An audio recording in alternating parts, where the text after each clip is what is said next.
Hey folks, it's your buddy Mike Messier doing something a little bit different today. I'm going to be doing a Mike's Instant movie review on a film that you probably have not heard of unless you're really into independent film.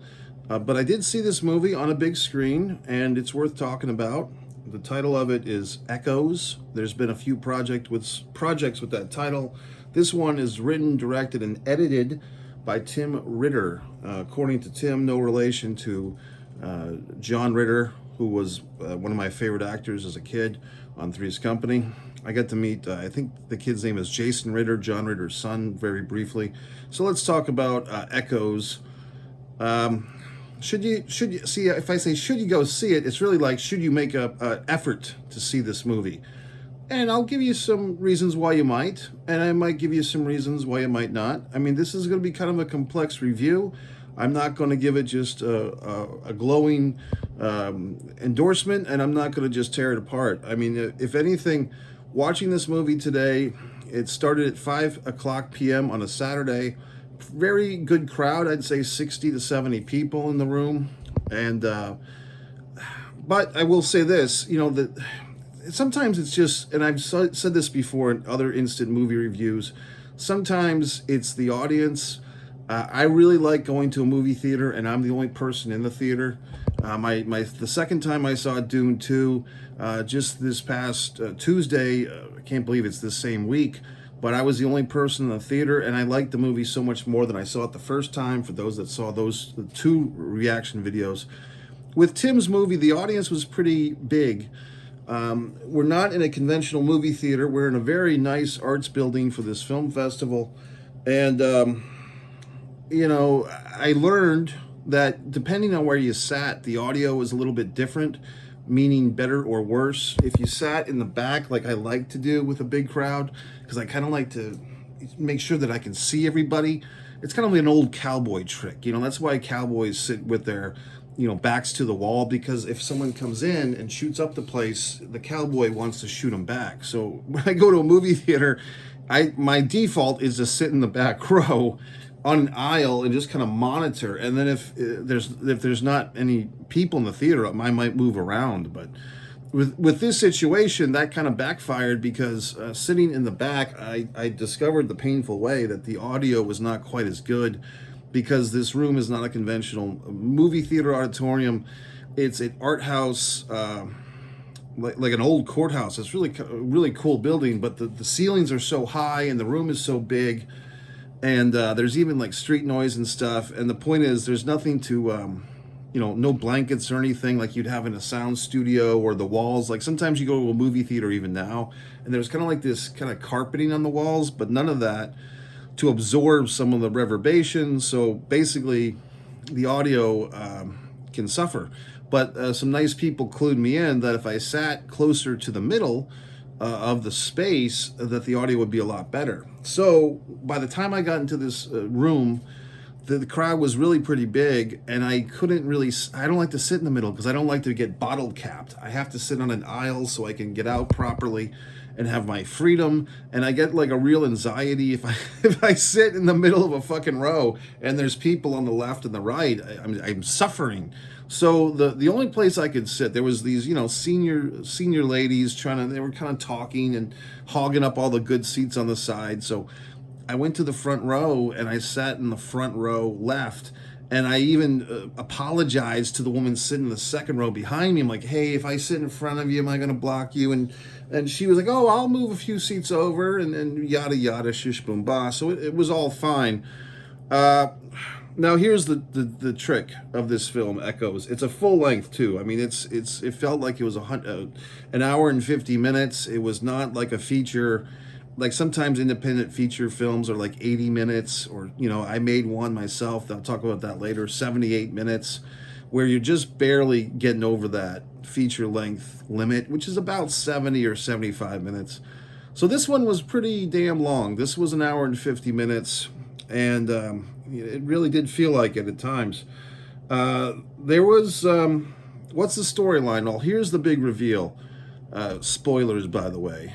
I happened to overhear Tim discussing his movie, a day or two prior to me seeing it, and he told someone, he wasn't talking to me, he was talking to someone else, and he kind of, revealed, like the person was asking him about the movie, and he said, oh yeah, it's kind of like my movie's kind of an Adam and Eve thing. So that's really all I heard. But when I got into the movie and the movie started, and it just said Echoes in a nice font, and then we're right into the movie, and pretty soon after this movie starts, you know that you're in an art house movie. Just the way the dialogue's written, just everything is very non-conventional. And I'm really happy that I knew that nugget of information. Typically, I don't like to have any nuggets going into the movie or any movie. But without knowing that this was a parallel or a commentary or a retelling, if you would, of the Adam and Eve story, I really would have been lost even more than I was. And there was a couple of ladies behind me, senior ladies, and they were not enjoying themselves. Like they were kind of, talking and, hey, what's going on? This is weird, and I'm not going to do anything. You know what I mean? What am I going to do? So I'm just sitting there, and so what's going on in this movie? You have a couple. First, I believe we do as children, a boy and a girl, and the girl is redheaded and noticeably taller than the young boy. Then you have a very large in stature gentleman. Should I mention it? Should I not? A gentleman of I don't want to make assumptions and say African American because his name, I'm not sure. Good actor, Khalid Elijah Tapia did a very nice job, and the way that I figured him, he was playing God. I just from the get-go, knowing what I knew, that this was an Adam and Eve story. This gentleman is playing God. Very big presence, a man of stature like myself, a big guy. But I thought he was a really good actor, and I thought that this guy, definitely seemed like he had some theater experience, definitely modified his, I say because he seemed like theater experience because I've never seen him in a film before, but he seemed like a very confident actor who must have done a lot of roles with a lot of dialogue. And he didn't seem intimidated by that at all. And he had like a really good pacing and tempo for everything he said. And he did not overplay his facial expressions. That's the big thing with theater acting versus film acting. You don't want to overdo your face in a film. In theater, you play to the back row. You play so that everybody in the auditorium, whether it's a 50-seat theater or 25 or 500, you want everyone to see what the hell you're doing and thinking. So I give this guy a lot of credit because he was a really good actor. And the cast, for the most part, was good. There were some performances that I preferred more than others. But first we start off with young Eve and young Adam. And they weren't in the movie terribly. They were in it for a good, 10, maybe 15, 20 minutes, something like that. Then they kind of fade out. And this whole time, I'm kind of like, I know the secret, because I heard Tim say the Adam and Eve thing, and no one else, as far as I know, in the theater besides whoever knew, I guess, there was nothing at the beginning of the movie to kind of tip of the hat that this was an Adam and Eve allegory. In fact, even knowing what I knew, I still got confused. I thought this movie was like some type of retelling of the Adam and Eve story, but not in, biblical times, like, you know what I mean? Like not in the creation times, but like, because the guys are wearing LL Bean jackets and, you know what I mean? Like people are just wearing modern contemporary American clothes. I thought it was just like an allegorical telling.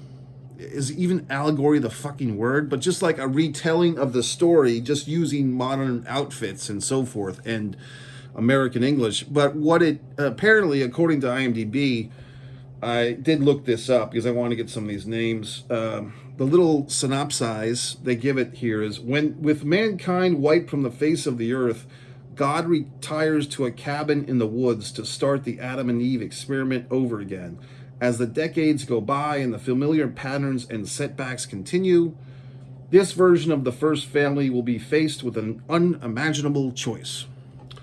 So that's all well and good, but I'm telling you, it was hard for the audience to follow all that, and I could tell just by the vibe of the people behind me, and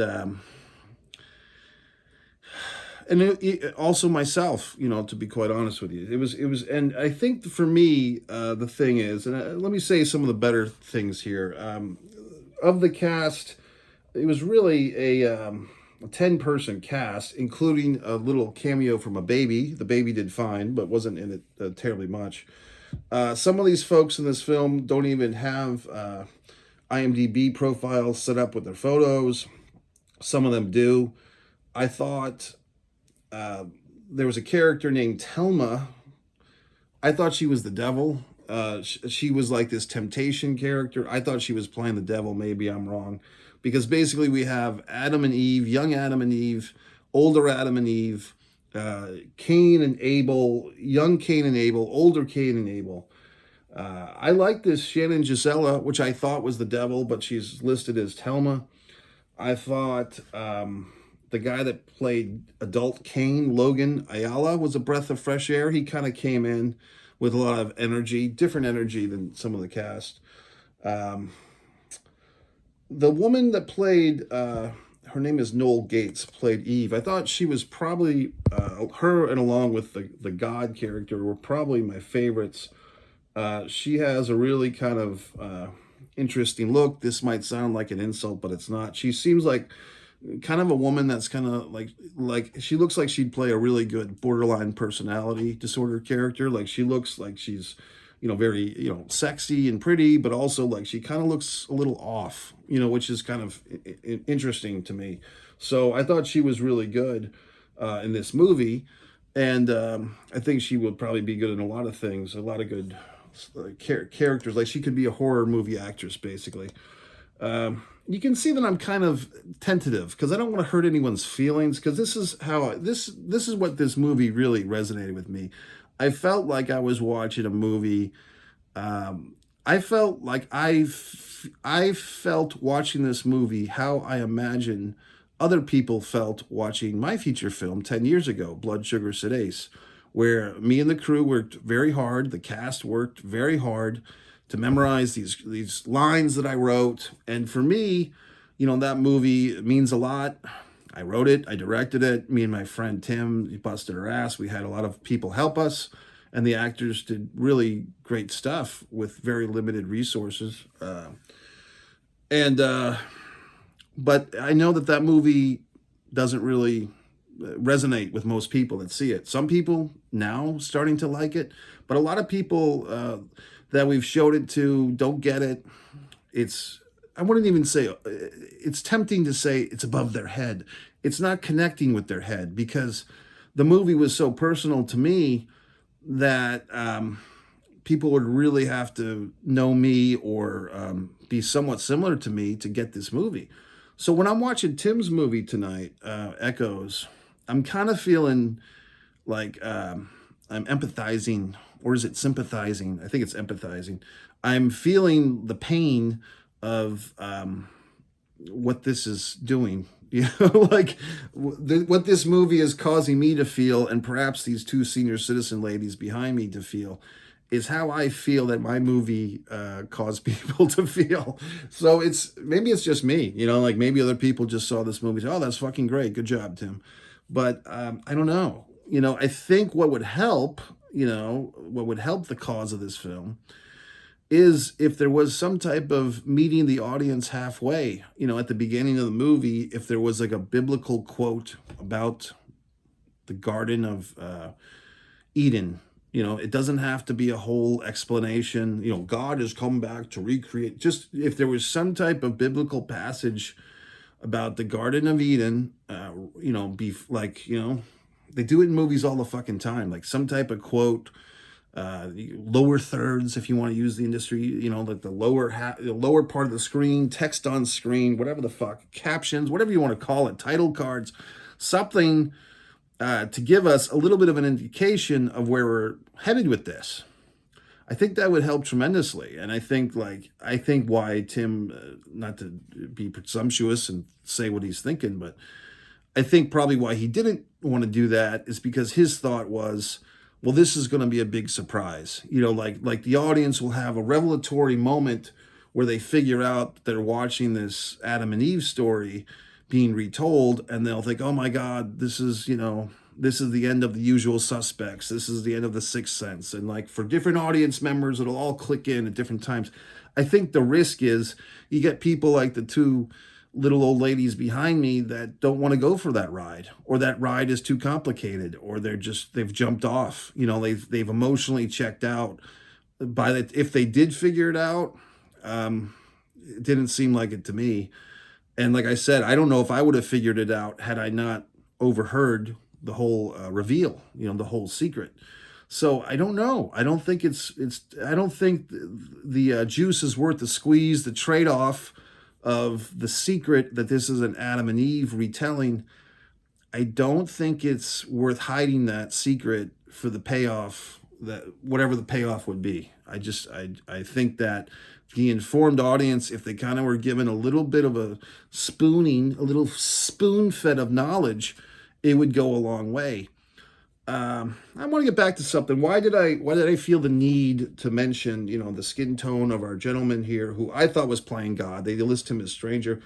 I think because I just saw a movie a few months ago, The American Society of Magical Negroes, and that movie really kind of dug deep into, if I get the title right, David Alan Grier. This was a major release. It got panned. I didn't think it was that bad. But basically, there's this trope, is that the word, or thing where black actors are often cast in these. Did you notice that? Like I kind of whispered black actors when I said it, like a black actor, like don't. But basically, like William, our buddy there, Will Smith in the Bagger Vance movie 25 years ago. A lot of different fucking movies. I mean, that movie really just shows it. Like, basically the idea is some African-American character or actor has to play a character that's somehow spiritual, somehow connected to a higher being, or a higher plateau. And the white people like kind of get inspired, by this character. And so, I mean, if you need to learn more, just Google it. I mean, or you can watch my review of that movie, or you can just watch that movie. But that idea has been shared many times. I'm not inventing that. So when I saw that our Kingfish here, in my opinion, I thought he was playing God. And the rest of the characters are, different shades of white, perhaps. One of the young kids seemed perhaps a Latino, maybe. But basically, it just kind of reminded me of that, and that was like a thing when I was in college some years ago. Like there was a nice guy, a friend of mine, Maurice Johnson, who was an African-American guy, and he loved debating God and telling me that God was black. And I really didn't argue with him. I just liked hearing him giving me all these scenarios. So the point is, that just reminded me of that. And whenever you go see a movie or you read a book or you listen to an album, whatever you do, you're influenced by everything that's come into your mind before. So like I said, with that recent David Alan Grier film, perhaps I was thinking a little too much. Perhaps this gentleman was just the best actor for the role that Tim had access to or that auditioned. And like I said, I thought he did a great job anyway. So here's the thing that really screwed me up, I would say, about this movie, which it's too late to fix, unfortunately. And I didn't know this gentleman, this director, before seeing his film. I had no idea about this film until 2 or 3 days ago. But a lot of the lines of dialogue are said as questions. The God character saying, "Why did you disobey me? Are you saying that I disobeyed you? Are you asking me if I'm asking you if you disobeyed me? Why would you think that I would be asking you if you..." It just goes on and fucking on. Like so many, I would say 60% of the spoken dialogues in this movie, Echoes, are questions. And that's too much, because what it does is it starts to feel like a Meisner exercise, for those of you that have taken acting classes or, your shoes are brown. Your shoes are brown. Your shoes are brown. My shoes are brown. My shoes are tied. This, it doesn't, it feels like an acting exercise for the actors. If so much of the dialogue in this movie is questions, it might be fun for the actors to do this. The actors feel like they're doing something awesome, but the audience doesn't. I'm just telling you, it doesn't sound good to the ear when 60 to 70% of the dialogue is questions. It doesn't feel good to listen to it. It sounds annoying after a short time. It's just, and today's millennial children or whoever the fucks are younger, they speak a lot in questions. Like everything they're saying, they have to wonder if it's okay to say that. I don't want to, say that, but yeah. So it gets fucking annoying in this movie. Like I said, for an hour and 50 minutes of hearing a lot of sentences as questions, it's a tough listen. And you couple that with the fact that for the most part, this cast is pretty much unknown. And, it's not like people are going into this, with guns blazing, like we're going to go see, Sydney Sweeney in a bikini or something. It's like, okay, what's this interesting artsy movie? And then you get kind of like, you don't have much context for what you're watching. You're given this riddle that's really pretty deeply hidden. I knew the answer to the riddle, right? So I'm kind of sitting there informed, whereas the poor little ladies behind me were not informed, and I could just hear from there. And maybe it was just them. Maybe they influenced me too much. But I'm telling you that the questions was just too many goddamn questions, or stranger damn questions. How about that? So then we move on. What else can I say? I don't know. It was just one of those things where there was some good music in this movie. I think there could have been more. I think there was many. I think the first part of the movie, for instance, did not have much music at all, and that's basically Stranger or God, with these kids, the young Adam and the young Eve. And it's like, okay, is this just like an adopted father to these two kids? And at one point, the little girl says, he's not my brother. And then the little boy kisses the girl on the cheek. And it's kind of like, you're like, oh, I'm just watching like some weird like campfire movie. Like, what's going on here? But no, that's not what we're watching. And like I said, that portion of the movie, the first 10 or 20 minutes, it didn't seem to have much background music at all. That could have helped. And I'm telling you, if Tim happens to find this review, if he's not shaking his fist and whatever the fucking, he might want to do what I suggest is a simple fix, at least for that aspect. Just put a nice biblical quote about the Garden of Eden at the beginning of your movie. You can just slap it on right before you go to the title card of Echoes, and you've solved this horrendous problem of the audience being kind of clueless as to what you're doing. Now, as far as the dialogue in the whole movie with all the questions, I think that's too late. I think that would be a massive undertaking to go in and, you could sound sync, or you could, what do they call it there? Voiceovers or it's a pain in the ass to do that, quite frankly, to do that for an entire movie. And, I think it's just a lesson learned, in my opinion. And hey, to me, that type of back and forth question dialogue, it's better for an acting exercise in a class. It doesn't really work on the theater stage. It doesn't work on the film stage because it's just too annoying, quite frankly. All right, so there you go, folks. So that's my thoughts. Like I said, it was nice to see this movie. The guy, the director, I think he's got a big career ahead, because I'm not sure what he's done before this, but I can tell you that this guy was, helping get audience members for other people's films. I've never seen a filmmaker at a festival do that. He was actually like rustling audience members up like cattle and kind of prodding them into the auditorium to watch not only his film, but other people's films. So I think that go-getter type of attitude and that, that nice guy factor will help Tim Ritter. Did I say Tim Miller? But Tim Ritter in his career. And I'm, hoping for him, pulling for him. Hey, I would work with the guy, because I think he's very, got a lot of potential, as they say. But, and I think some of this cast was really good too. So that's my Echoes. I'll probably give it 3 out of 5. And, seek out independent cinema, because it gives you something to talk about. Mike Messier.